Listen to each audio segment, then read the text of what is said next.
할렐루야. 예, 주님의 이름으로 여러분들 사랑하고 축복합니다. 여러분 지난 한 주간 어떻게 여러분 보내셨는지요?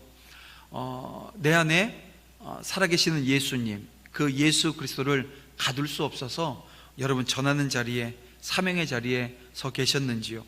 말씀에 순종하는 주의 일 감당하는 것이 여러분 여전히 어렵다고 느끼고 계시지는 않은지 모르겠습니다. 저는 지난 한 주간 그 말씀에 좀 푹 빠져 있는 시간이었어요. 왜냐하면 다른 일정 없이 사무실에서 책상 앞에서 말씀 읽고 또 말씀 준비하는 시간을 가졌습니다. 그렇게 하다 보니까 다음 주 주일까지 새벽 예배 말씀을 쭉 다 준비를 할 수 있었고요.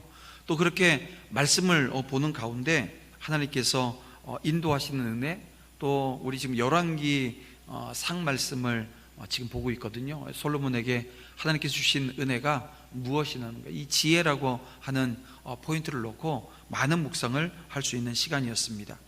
여러분, 우리 함께 그 은혜의 자리로 나아가는 것, 이게 큰 행복 아닐까 싶습니다. 여러분 오늘 이 시간에 옆에 있는 분들과 함께 인사하면서 또 말씀 우리 보기를 원하는데, 오늘은 행복하세요 라고 하는 우리 인사 함께 나누겠습니다. 예, 행복하십시오. 행복했으면 좋겠습니다. 여러분, 오늘은 우리가 그리스도를 삶의 중심에 두라 세 번째 시간입니다. 이 복음에 합당한 삶이라고 하는 제목으로 말씀 함께 나누려고 합니다. 여러분, 현대인의 삶을 한마디로 정의한다 이렇게 이야기하면 어떤 단어가 떠오르시는지요? 현대인의 삶이라고 하는 것, 생존이라고 표현할 수 있지 않겠어요? 아마 나이가 많으신, 그 연세 많으신 분들보다 아마 젊은 우리 청년들, 또 젊은 우리 부부들 아마 이게 너무나도 다가올 거예요. 생존이라고 하는 단어가. 하루를 살아가는 것이 생존하기 위해서라고 하는 것으로 귀결되어지는 삶의 자리들에 오늘 우리는 서 있습니다. 그래서 이런 삶을 우리는 이렇게 얘기하죠.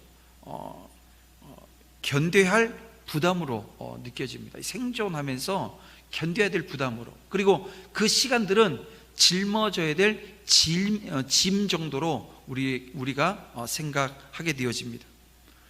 물론 가끔은 기쁜 순간들도 있지요. 하지만 세상 누구도 행복한 삶을 사는 것처럼 보이지 않는 그 시대에 우리는 살고 있습니다. 근데 딱 하나, SNS를 보면 사람들이 모두가 다 행복한 것 같아요.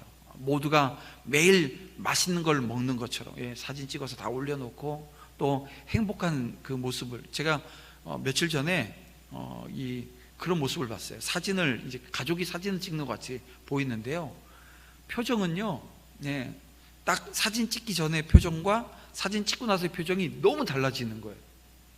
저희 집사람하고 그걸 보면서, 아니 어떻게 저럴 수가 있지? 사진기가 앞에 딱 오니까 이러고 있던 사람들이 찰칵하니까, 이게 4명이 사진을 찍는데요, 4명이 똑같이 그렇게 표정을 짓는 거예요. 이게 지금 오늘 우리의 모습이 아닐까, 이런 생각을 해보게 되어집니다. 앨런 노블이라고 하는 분이 쓴 책이요, 나는 나의 것이 아니다 라고 하는 책이 있습니다. 여기 이 책을 보게 되어지면 서문에 그 현대사회에 큰 거짓말이 하나 있다는 거예요. 그러니까 오늘 우리가 살고 있는 이 시대에 거짓말이 하나 있다는 거예요. 그리고 그 거짓말이 오늘 우리의 생각과 우리의 마음을 딱 자리 잡게 한다는 거예요. 뭐냐 하면, 내가 나의 주인이다 라고 하는 겁니다. 내가 나의 주인이다. 여러분, 지금 우리가 살고 있는 이 시대에 포스트 모더니즘이라고 얘기하는 이 시대를 보십시오. 지금 개성을 중시하고, 사람이 네 생각대로 해, 네가 하는 게 옳은 거야, 이걸 계속해서 주장하고 이야기를 합니다. 그런데 자신을 제대로 이해하려면, 나에 대해서 정확하게 파악하고 사는 삶의 자리에 우리가 서려고 한다면, 여러분, 내가 나의 것이 아니라고 하는 것을 깨달아야 되는 거예요. 특히 이제 오늘 우리는 신앙생활을 합니다. 우리 신앙생활하는 사람들이 내가 나의 주인이라고 생각하는 이 잘못된 이 현대의 거짓말에 사로잡히게 되어지면 모든 것들이 무너지게 되어져요. 왜냐하면 본질적으로 우리는 누구의 것이에요? 그리스도의 것임을 고백하며 사는 사람들이라는 것입니다. 그래서 하이델베르크 교리문답 첫 번째 질문을 보면 우리 허 목사님이 그 재작년에 한 1년 동안 하이델베르크 2년을 하셨나요? 하여간 교리문답을 강의하기도 했는데요. 이 첫 번째 질문이 이겁니다. 삶과 죽음 사이에서 당신의 유일한 위안이 무엇입니까? 라고 하는 질문을 하고요. 거기에 대한 답은 살아서나 죽어서나 나는 나의 것이 아니요 몸도 영혼도 나의 신실한 구주 예수 그리스도의 것입니다. 이게 이 질문과 이 답이라는 거예요. 우리에게 유일한 위안. 여러분, 이 세상을 살아나가면서 제대로 되어지는 거 없고 행복하지 않은 것처럼 아주 그냥 생존을 위해서 살아가는 그 삶의 자리에서 우리에게 위안이 되어지는 것이 내가 나의 것이 아니라 하나님의 것이라는 것. 세상 사람들은 자신이 삶의 주인이라고 생각하며 삽니다. 그리고 주인이 되려고 해요. 자신이 삶의 결정권을 가지려고 합니다. 하지만 그리스도인들은요 전혀 다른 삶을 살잖아요. 자, 바울은 오늘 본문을 통해서 오늘 우리에게 이 복음에 합당한 사람이 어떤 삶을 살아야 되는가라고 하는 것을 우리에게 말씀해 주고 있습니다. 여러 가지를 발견을 하지만 오늘 두 가지만 오늘 여러분과 함께 나누었으면 좋겠어요. 그 첫 번째가 뭐냐면 이 복음에 합당한 삶이라고 하는 것은 하나님의 주권에 순응하며 사는 삶입니다. 하나님의 주권에 순응하는 삶을 살아야 된다는 거예요. 바울은 자신이 이 로마 당국에 의해서 사형 판결을 받아 죽게 될지 아니면 석방될지 알지 못해요 지금.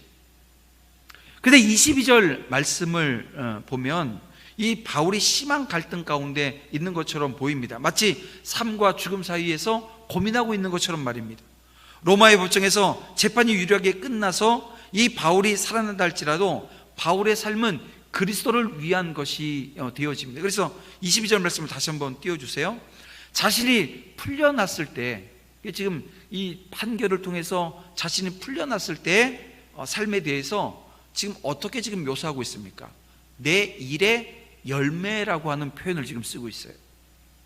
또 뒤에 보면 무엇을 택해야 할지 나는 알지 못한다 이런 표현을 합니다. 자, 이 말이 가지고 있는 이 말씀이 지금 22절 말씀이 가지고 있는 의미가 뭐겠어요? 바울 자신은 죽어서 그리스도와 함께 있는 게 좋다는 거예요. 이게 지금 개인적인 마음이에요. 하지만 다시 살게 되어지면 해야 될 사명이 있습니다.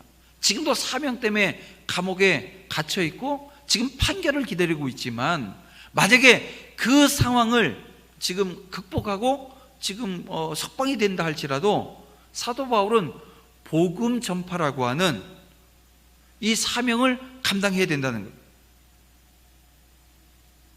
그래서 23절 말씀을 보면 바울이 이렇게 이야기합니다. 그 둘 사이에 끼었으니 내가 지금 석방이 되어져서 복음 전파의 사명을 감당해야 될 것인가? 아니면 바울의 개인적인 그 바램은 그냥 지금 여기서 죽어서 이 순교도 하는 거죠. 순교함으로 말미암아 주님 품에 안기는 거예요. 이게 지금 더 강합니다. 그럼에도 불구하고 바울은 이 둘 사이에 끼었다라고 하는 지금 표현을 하고 있어요. 이런 고민 상태에 있다 할지라도 다시 말씀드리지만 바울의 궁극적인 원함이라고 하는 것, 바울이 바라는 것은 죽어서 그리스도와 함께 있는 것입니다. 여러분, 우리가 사는 삶 가운데 고민해야 될 문제들이 참 많습니다. 그렇죠? 오늘 여기 계신 분들 중에 아마 물질의 문제, 이 돈의 문제로 자유로우신 분 계셔요? 아마 없을 겁니다. 저도 목사지만 살아야 되잖아요. 그래서 가끔씩 계산기 두들겨 봐야 되는 순간들이 와요. 야, 이거 이번 달엔 빵꾸가 났구나. 다음 달엔 좀 더 절약하며 살아야지. 근데 이게 자녀들 앞에 이게 궁색한 아버지의 모습을 보인다는 건 참 이 자존심이 상하는 일이 아닐 수가 없습니다. 그래서 이 잘 아기 왜 제가 하냐고요? 결혼하고 나서 아직도 제가 재정을 제가 가지고 있어요. 저희 집사람은 카드 한 장 주고요, 카드 쓰고, 그러고 있습니다. 누가 더 불쌍해 보여요? 제가 더 불쌍하거든요, 사실은. 어쨌든 그런 돈의 문제, 이거 우리가 가지고 있는 문제예요. 그런가 하면 가정에도, 또 직장에도, 자녀들 가운데도, 또 건강에도 이 뒤에다 다 문제라고 하는 걸 붙일 수 있다는 거예요. 여러분, 인간은 끊임없이 고민하고 갈등하는 속에서 어떤 걸 선택해야 될까? 이 선택의 문제 앞에 또 서 있기도 합니다. 그러나 사도 바울처럼, 여러분 보세요, 사도 바울은 우리가 지금 이 세상을 살아나가면서 생각하는 모든 문제들, 이 문제와 좀 차원이 좀 다른 문제, 어떤 겁니까? 죽음이냐 삶이냐라고 하는 이 사이에서 고민하고 갈등합니다. 근데 지금 아마 여기 계신 분들 중에 나 오늘 죽어야 돼? 아니면 나 오늘 살아야 돼? 이거 가지고 지금 고민하고 갈등하는 분은 아마 없을 거라는 거예요. 설령 삶과 죽음의 기로에서 고민하고 있다 할지라도 이 바울처럼 살아서 그리스도를 위해서 충성하느냐, 죽어서 그리스도와 함께 영생복락을 누릴 것이냐, 여기서 갈등하는 사람은 정말 찾아보기가 어렵다는 것입니다. 바울의 생과 사를 초월한 이런 고민을 어떤 책에 보니까 거룩한 고민이라고 하는 표현을 썼더라고요. 동의합니다. 이 고민이요, 너무 우리가 이 땅을 살아나가면서 하는 고민하고는 차원이 다른 거예요. 어쩌면 참된 성도, 참성도라고 표현할 때 참성도가 이 고민은 해야 되지 않겠냐, 이런 생각을 하게 되는 거죠. 아마 여기 계신 분들 중에도 이 참성도라고 하면 한두 번쯤은 이런 고민 하셨을 법도 합니다. 그리스도와 영생을 사모하는 성도에게 이 세상에 대한 애착, 미련, 여기 좀 사라지는 과정이 있거든요. 어서 주님이 불러주셔서 주님과 영원히 함께 사는 것 있기를 바라는 마음이 있습니다.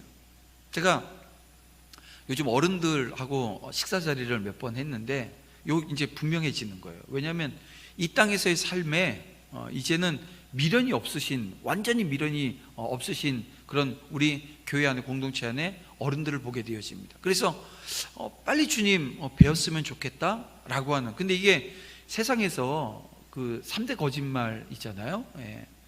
장사하는 사람들이 남는 게 하나도 없다고,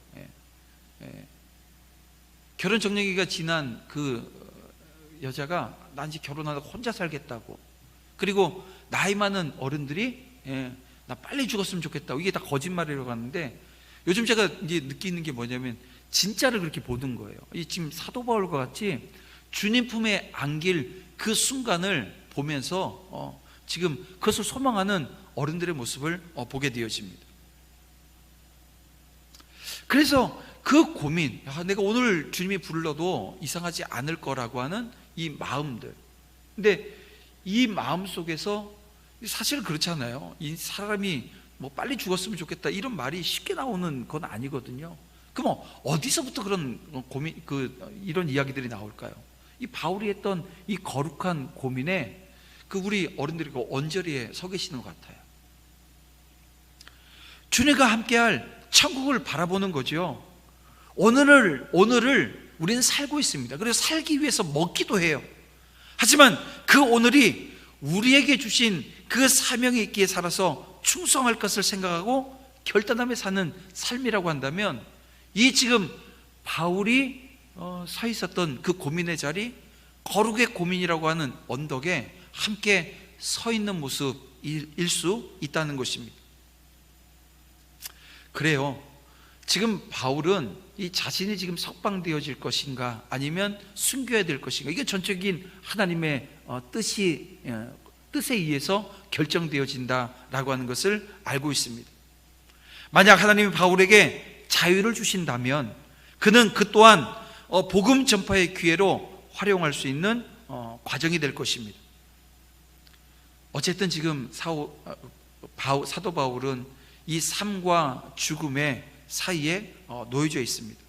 근데 중요한 것이 바울이 이 순교를 조금도 두려워하지 않았다라고 하는 거예요. 왜 그랬을까요? 바울이 그 두려움이 없는 존재입니까? 사람에게 죽음이라고 하는 것이 가장 두려운 것인데 왜 지금 바울은 이 죽음에 대한 두려움이 없어요? 그게 그에게도 있지요. 근데 지금 없는 것처럼 지금 오늘 본문을 통해서 보게 되어집니다.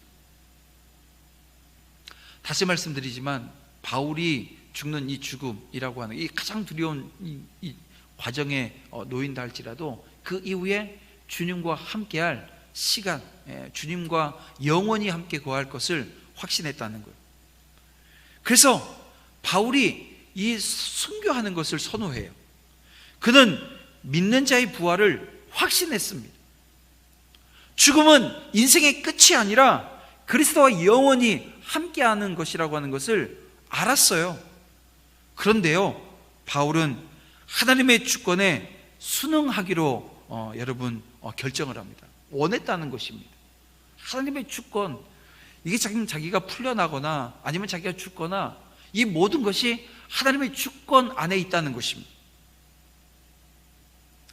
비록 그가 당장 지금 그리스도와 함께 거하는 것, 이걸 지금 원하지만 하나님이 허락하지 않으시면 이 땅에서 사명을 계속 감당하겠다라고 하는 거예요.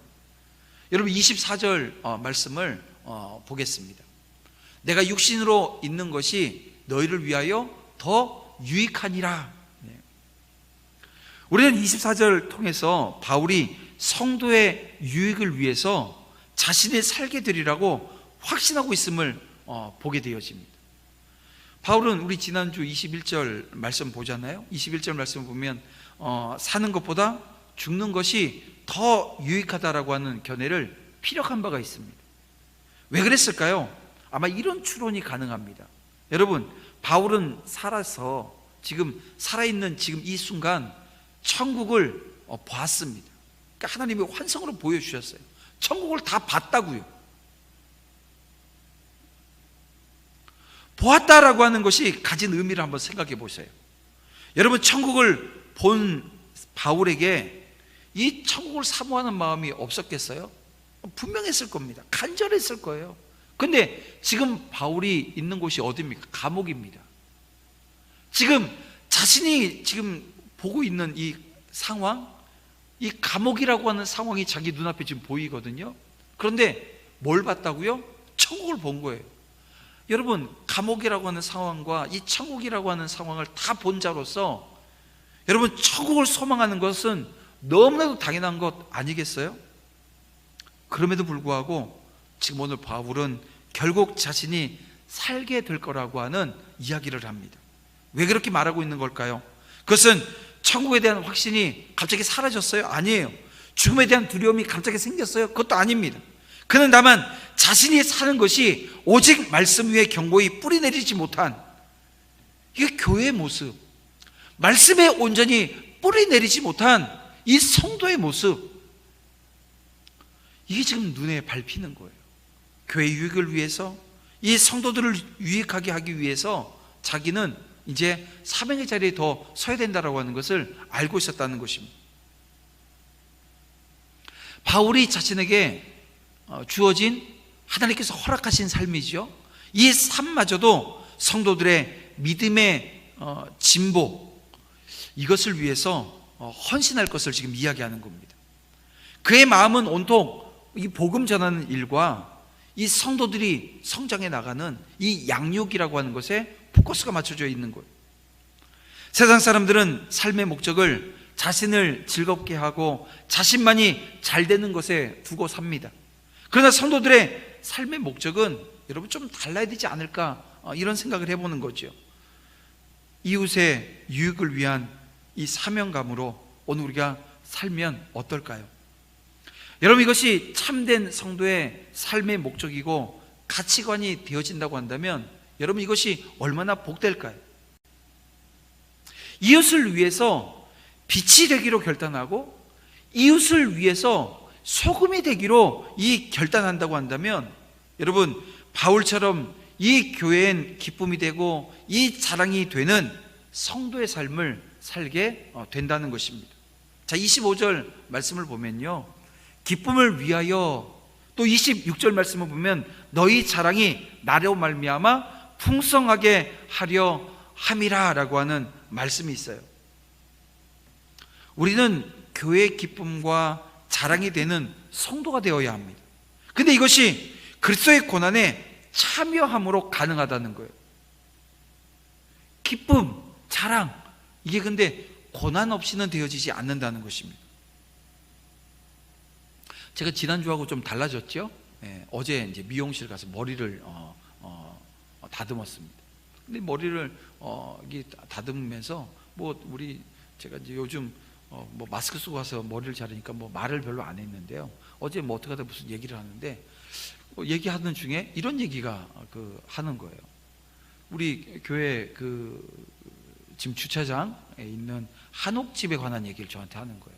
하면서 하는 얘기가 뭐냐면, 제가 도남지교회 목사인 줄 아니까 이런, 목사님 그 한옥집 사시면서 거기서 금액을 제시하면 깎으려고 계속해서 금액 깎으려고 계약서 쓰고 도장 찍는 날 금액 깎으려고 하다가 그 계약이 파기되어지고 계속 파기되어지고 그랬다면서요, 이런 얘기를 하더라고. 정장선생님 그랬죠? 기가 막힌 거예요. 기가 막혀서 말이 안 나와야 되는데요, 제가 또 기가 막히면 또 말이 막 되게 빨라지고 막 톤이 높아지고 그러거든요. 승질이 이렇게 막 나온 거예요, 어제. 왜냐하면 그 미장원이라고 하는 곳에서 이 말이 돌기 시작한 게요, 이 말이 이게 사실 거꾸로 된 거거든요. 이게 계약서 쓰러 가면 돈 더 내놓으라는 거예요. 근데 제가 어제도 거기서 그런 얘기를 했어요. 교회는 제가 사장이면, 이 교회 사장이 저면 제가 거기 가서 돈 더 달라 그러면 더 달라는 거 합의해가지고 다 해서 도장 찍으면 되는데, 교회는 그게 아니잖아요. 돈을 더 주고 싶어도 그 거기서 더 줄 수가 없어요. 왜냐하면 상의를 해야 되거든요. 왜냐하면 제가 상의라고 표현했지만 당에서 결정을 해야 됩니다. 함부로 거기에서 막 도장 찍고 막 이렇게 하는 건 못 하는 거예요. 그래서 저희가 더 달라고 하면 거기서 파기가 되어졌는데, 이 거꾸로요, 저희가 깎으려고 했다는 거예요. 10원짜리 하나 안 깎았거든요. 10원짜리 하나 안 깎고요, 달란 대로 다 주고 산 땅인데도 불구하고 이 그런 얘기를 하니까 얼마나 화가 나는지. 그래서 하긴 이렇게 머리 자르면서 화가 많이 나고 이제 집에 와서 이제 다시 교회 올라와서 말씀 준비하는데 이런 생각이 나는 거예요. 이렇게 하나님 마음 주시는 거예요. 누가 어떤 실수를 하고 잘못을 하건 그 모든 것이 내 얼굴에 먹칠하는 게 아니라는 거예요. 이 교회에 먹칠하고 있는 게 아니라는 거예요. 결국 주님의 이름, 하나님의 영광 가리우는 것입니다. 이게 뭐냐면 나중에 원장이 저한테 이런 얘기를 해요. 그 판 사람도 교인이라면서요. 이게까지 하는 거예요. 그러니까 이게 지금 와서 그런 생각을 하게 되어지는 거죠. 그러면서 드는 생각이, 무엇이 사실인가, 이게 중요하냐는 거예요. 중요하지 않다라고 하는 것을 보게 되어집니다. 그러면서 다시금 다짐하게 되어집니다. 여러분들, 오늘 우리 믿는 분들이, 여기 계신 분들 중에 경제활동 안 하시는 분들도 계시지만 아마 지금 거의 대부분의 분들이 경제활동을 하셔요. 잘하십시다. 정말 잘하십시다. 왜냐하면 여러분들이 제가 설교 중에도 말씀드리지만 욕심내는 그 순간에요, 뭘 하나 손해보지 않겠다고 욕심내는 순간 예수님의 얼굴에, 하나님의 영광에 먹칠할 수 있다는 거 여러분 기억했으면 좋겠는 거예요. 내가 손해보는 것이 고난일 수 있어요. 왜냐하면 여러분, 물질을 손해본다는 게 얼마나 힘이 드는 과정입니까? 그런데 먹칠할 수 있어요. 제가 이 얘기는 진짜 끝까지 안 하고 제가 이 도남주역에서 사임하려고 했던 내용입니다. 작년 12월 마지막 주 전주, 그러니까 부활 성탄절 전주예요. 저희 집사람이 저한테 사무실에서 말씀 준비하고 있는데, 성경 보고 말씀 준비하는데 전화가 왔어요. 어떤 분이 오셔서 교회에다 헌금을 좀 하시겠다는 거예요. 헌금을 하시겠다는 거예요. 근데 그래서 아니 헌금을 하면 교회에 와서 헌금을 하지 무슨 담임 목사를 불러서 이게 좀 아닌데 이거. 근데 전화를 저한테 해가지고서는 좀 내려와서 좀 만나야 되겠다는 거예요. 근데 만났는데요, 키가 조그만한 분이에요. 근데 오셔가지고서는 헌금 봉투에다가 헌금을 딱 가지고 와서는 50만 원이라고 하면서 저를 주는 거예요. 50만 원을 받았죠. 근데 이걸 왜 지금 와서 헌금하냐 그랬더니 자기 살아온 얘기들을 쭉 얘기를 하는 거예요. 근데 그 얘기 중에 그 대부분의 내용이 뭐냐면 거의 95%가 믿는 사람들한테 상처받은 얘기들을 하는 거예요. 믿는 사람들한테 상처받은 얘기, 괄시받은 얘기. 그러니까 신체적인 그 약점이 있잖아요. 약자인데 그런 얘기들을 쭉 하는 거예요. 그러면서 저한테 하는 얘기가, 목사님이라면 저한테 네 거 사줄 돈을 만약에 빌려달라면 빌려줄 수 있겠냐고. 제가 얼마나 빠른 사람이에요. 이거 장난질 하는구나 알았어요. 그런데 그래서 얼마가 필요한데요? 그랬더니 70만 원이 있으면 그 70만 원짜리 제가 니어카 가격까지 제가 다 알아요. 제가 농사 지었던 사람이잖아요. 니어카 가서 70만 원짜리 니어카 있는지 보셔요. 없어요. 어디 니어카를 70만 원 주고 삽니까? 근데 70만 원짜리 니어카를 할 수 있는 다. 저한테 50만 원을 헌금을 주면서 70만 원을 니어카를 해요. 제가 70만 원을 줬습니다. 70만 원 줬어요. 그럼 20만 원 손해봐야 되잖아요. 그 50만 원도 줬어요. 사기치는 거 알았어요. 모르지 않아요. 줬어요 다. 그리고 돌려보냈어요. 돌려보냈는데 마지막 말이 저한테 뭐라고 얘기하냐면, 이 돈이 이기는지, 왜냐면 자기가 그 성탄절날 주일날 예배 드리러 와서 헌금을 하겠다는 거예요. 그리고 그 돈을 갚겠다는 거예요. 제가 속으로 웃기지 마세요. 다 알았어요. 근데 줘서 보냈어요. 됐다고 가시라고. 뭐 오셔도 되고 안 오셔도 되고 상관없다고. 제가 왜 이 얘기를 여러분에게 하지 않으려고 했냐면, 이게 그런 거잖아요. 이게 너무 아픈 얘기들이에요. 와서 그게 거짓말이건 진짜가 됐건 오늘 우리의 모습이, 오늘 교회의 모습이 이런 모습이 되는 거예요. 그 주에 아마 우리 성도님들 키 작은 사람이 교회 온 거 보셨어요? 그래서 저는 잊었어요. 근데 어제 그 상황을 놓고 묵상하다 보니 그 생각이 또 나는 거예요. 여러분, 70만 원이요 큰 돈입니다. 그리고 저한테는 되게 중요한 사실은 그 돈이 남아 돌아서 준 게 아니거든요. 여러분, 손해 보더라도, 여러분들이 손해 보는 그 자리에서도 여러분, 저는 그런 거예요. 그렇게 섰으면 좋겠는 거예요. 물론 제가 그 과정 중에 저희 집사람한테 화를 많이 냈어요. 왜냐면 그 주는 과정이요, 이게 지금 왜냐면 성도님들 저한테 하더라도 밤 9시에 찾아와서 헌금하겠다고 하는 일은 없거든요. 정상적이지 않거든요. 근데 왜 정상적이 않은 거를 구분하지 못하냐고, 분별하지 못하냐고 좀 뭐라고 했어요. 그리고 집에 들어와서도 내가 그거 준 거 이런 의미라고 하는 거 다 얘기를 하고, 앞으로 그런 일들이 있으면 절대 받으면 안 된다, 그런 얘기를 하면 주일날 와서 해라. 이게 교회, 사실 그렇잖아요. 제가 교회에서 살기 때문에 이런 일들도 생기는 것을 보게 되어집니다. 많이 그런 일들이 있거든요.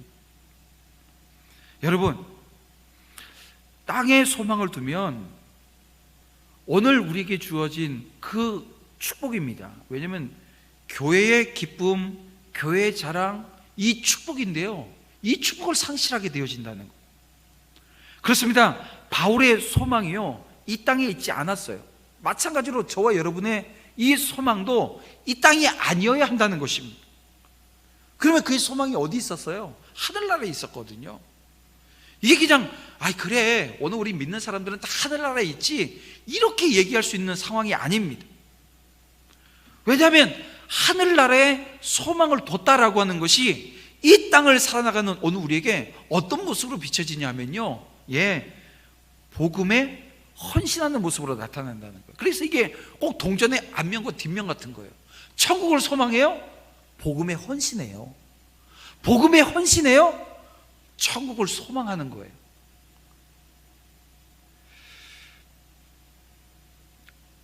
이것이 여러분 하나님이 기뻐하시는 복음에 합당한 사람이라는 것입니다. 삶의 계획을 하나님의 뜻에 맡겨 보십시다. 자신의 삶의 주인이 되어서 너무 아둥바둥 여러분 고집하며 살지 않았으면 좋겠는 거예요. 선하신 하나님의 인도를 신뢰하며 사는 우리 모두가 되어지기를 주님의 이름으로 축원합니다. 또 하나입니다. 두 번째 복음에 합당한 삶은 고난을 당당하게 이겨내는 삶의 자리에 서야 된다는 거예요. 바울은 빌립보 성도들에게 복음 안에서 한 마음 한 뜻을 가지라고 권면을 해요. 27절 말씀인데요, 복음은 이 복음의 사람들은 교회 머리 대신 이 그리스도를 쫓아서 한 마음 한 뜻을 품어요. 그래서 성령이 하나 되게 하신 것을 힘써 지켜나가는 삶의 자리에서 협력하더라는 것입니다. 한편 바울은 이 빌립보 성도들에게 복음의 대적들에 대해서 경계시킵니다. 복음이 전파되어지는 곳에 누가 있어요? 대적들이 있다는 거예요. 성도들은 이 복음의 대적들을 두려워해서도 안 되는 것입니다. 그들은 복음을 대적한 죄로 어떻게 될까요? 망합니다. 멸망한다는 거예요. 반면 복음의 사람들은 종국에 영원한 구원을 받습니다. 여러분, 그래서 우리는 이 구원받은 하나님의 자녀로 하늘나라에 소망을 두는 거죠. 그리고 우리는 복음을 전하는 과정 중에 여러분 이 고난이라고 하는 것을 경험하게 되어집니다. 그런데 종종 의아해요.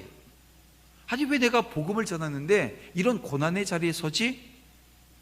그런데요, 오늘 말씀을 보면 고난은 이 하나님의 주권적 섭리라고 하는 것을 우리가 발견하게 되어집니다. 29절 말씀을 보겠습니다. 그리스도를 위하여 너희에게 은혜를 주신 것은 다만 그를 믿을 뿐 아니라 또한 그를 위하여 고난도 함께 하려 하심이라. 여러분, 고난이 필수적인 이유시 여럿이 있습니다. 우리가 불신세계에서 그리스도에게 속하였기에 고난을 받지요. 하나님은 복음을 통해서 우리에게 달콤한 은혜만 주시는 것이 아닙니다. 복음에 수반되어진 이 고난도 하나님의 허락 안에 있다라고 하는 것, 이 결국 섭리 안에 있음을 우리는 믿어야 합니다. 이런 겁니다. 여러분, 불을 피웠는데 연기가 안 나요? 불을 피웠는데 연기가 어떻게 안 납니까? 불을 피우면 연기가 나듯이 오늘 우리가 복음에 순종하는 삶, 이 전하는 삶을 살게 되어지면요, 여기엔 필연적으로 이 연기 같은 고난이 찾아옵니다. 바울도 복음 때문에 고난당했고, 이 바울은 이 복음을 위해서 사는 자들에게 언제나 이 고난의 싸움이 있음을 상기시켜요. 이 마지막 30절에서 그래서 이렇게 얘기합니다. 너희에게서 그와 같은 싸움이 있으니 너희가 내 안에서 본 바요 이제도 내 안에서 듣는 바니라. 여러분, 빌립보 성도들이 바울이 고난받는 현장 봤거든요. 이 사도행전 16장을 보게 되어지면 이 바울이 빌립보에서 귀신 들린 여종으로 인해서 빌립보 감옥에 갇혀서 이 매를 맞는 그 모습을 보았습니다. 이러한 사실은 이 빌립보 교인들에게 직접 본 바입니다. 그런데 이제 빌립보 교인들이 동일하게 바울과 같은 길을 가요. 복음을 전하다가 이들도 고난을 경험하게 되더라는 것입니다. 다시 말씀드리면 빌립보 교인들도 이 바울과 함께 어디에요? 이 고난의 싸움의 현장, 여기에 지금 서 있었다는 것입니다. 이와 같이 참된 성도들은 이 세상을 상대로 선한 싸움을 싸울 수밖에 없는 사람들이라는 거예요. 그렇습니다. 우리는 싸움의 현장에 있어요. 특별히 성도들은 그리스도의 군사로서 그리스도께서 싸우신 내용대로 싸워야 합니다. 구체적인 어떤 싸움인가 여러분 보셔요. 사단과의 싸움입니다. 우리끼리 싸우는 싸움이 아니고요, 사단과의 싸움이에요. 또 복음을 대적하는 자들과의 싸움입니다. 그런데요, 여기는 이런 싸움도 있어요. 자신의 소욕과 싸우는 거예요. 제가 좀 전에 말씀드렸던 그런 내용들이에요. 욕심과의 싸움이에요. 이 욕이라고 하는 것, 이게 여러분 하나님이 우리에게 주신 에너지거든요. 여러분, 오늘 우리가 욕심이 없으면 세상을 제대로 살아낼 수 있어요? 못 살아내요. 하나님이 오늘 우리에게 주신 에너지입니다. 근데 이걸 잘 다스리는 사람과 다스리지 못한 사람은요, 무너집니다. 성욕도 마찬가지잖아요. 고난과도 오늘 우리는 싸워야 합니다. 복음으로 인해서 어려움이 있어요? 여러분, 이 어려움이 있는 그 자리에서 이 바울이 얘기하는 것처럼 기뻐하자는 거예요. 믿음의 사람은 복음으로 인해서 고난을 두려워하지 않습니다. 고난을 회피하거나 두려워 말고 당당하게 극복하고 이겨내야 된다는 거예요. 고난을 이기기 위해서 담대한 마음을 우리는 가져야 합니다. 말씀을 정리하고 우리 함께 이제 기도하기를 원하는데요, 바울은 복음 때문에 고난당하고 감옥에 갇혀요. 그는 고난 중에서도 이 개인의 안위 염려하지 않습니다. 왜냐하면 자신이 바라보는 분명한 원하는 것이 있었어요. 그것은 천국이었고 주님과 함께하는 것이었습니다. 그러나 그의 관심은 이 천국을 소망하고 있었지만 이 소망의 다른 표현은 복음 전파였다는 거예요. 그는 죽고 사는 것 하나님께 맡겼습니다. 주님의 주권에 순응한 거죠. 그래서 복음으로 겪는 고난이요, 전혀 두렵지 않아요. 고난 앞에 당당했습니다. 복음으로 당하는 어려움에 여러분, 우리가 위축되어지면 안 됨을 우리는 본문을 통해서 보게 되어집니다. 그리고 복음은 고난을 불러온다는 것, 여러분 기억하기 원합니다. 하나님을 온전히 신뢰하고 고난을 이겨내는 자리에 우리 함께 서시기를 주님의 이름으로 축원합니다. 우리 함께 이 시간 찬양하면서 결단하는 시간 갖도록 하겠습니다. 보라 너희는 두려워 말고, 우리 함께 찬양하겠습니다.